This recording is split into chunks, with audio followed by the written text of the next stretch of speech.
What a pleasure it is to have you join me today. You have reached the Oracle of the Feather Crown Tree. This is your inner awakening reading for when the moon is in Libra and the sun is in Gemini.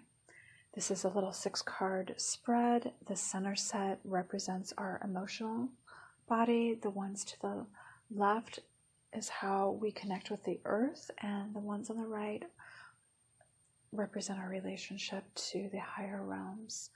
I do this particular series of readings every time the moon changes into a different sign. I also do a daily chakra attunement reading that you can find, as well as a monthly reading for when there's a full moon, a new moon, and when the sun changes signs. Those energies should last for either 2 weeks to a full week. So I recommend that you look through my archive for those if you enjoy the style of reading that I do. So we will begin with our first card from the Moon Oracle. Our question for this is, how can my emotions reflect higher states of consciousness? And we have, let's see here, disseminating moon waning in water, representing fruit and commitment. This is a time that denotes an emotional gain from developments that have occurred in the past.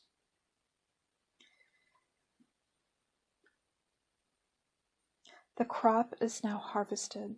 It is time to reap the benefits.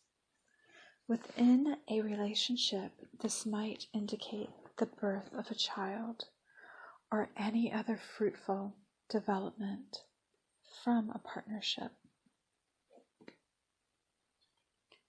Joining this card from the Mudras deck, we have opportunity today. Take your chance. You're always invited to practice these mudras, which is why I try to give you a good picture of them. This is the Hakini Mudra, dedicated to the goddess of inner truth, clarity, and unity. This mudra synchronizes the two halves of the brain, activates one's memory, improves one's ability to absorb and reproduce knowledge in exam situations, for instance, and is good for the lungs as well. Every circumstance, including the most unpleasant ones, contain within it an opening, a chance. The trick is to find it and use it. Picture yourself entering the chakra of your third eye in your forehead. It feels as if you are sitting in a pink-colored heaven. You pose questions relating to particular opportunities of your life, or some especially significant concern. Become very still and listen carefully. I wish to take my chances as they come. Use them, enjoy them, transform them.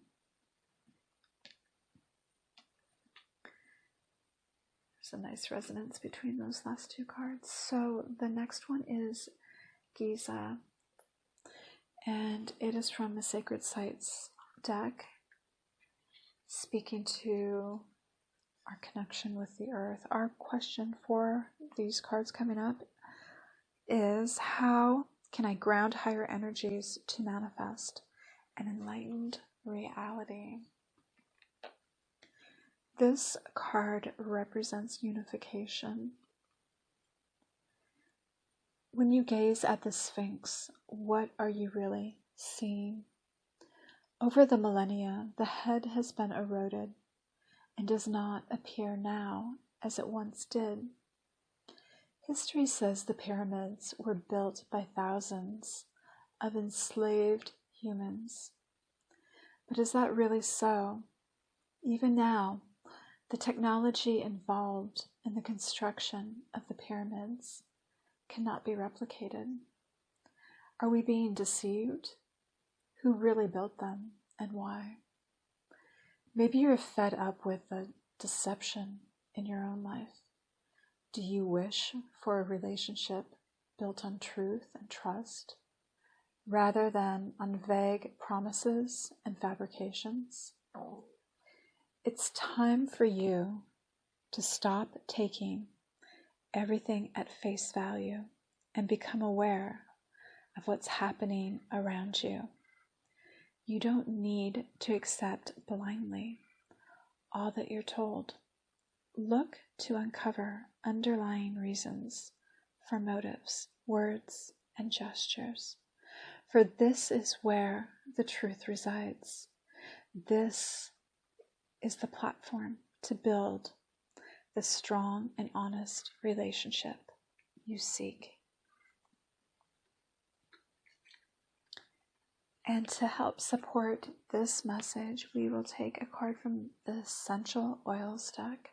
I love this deck. There are so many cards in it, and it's so simple.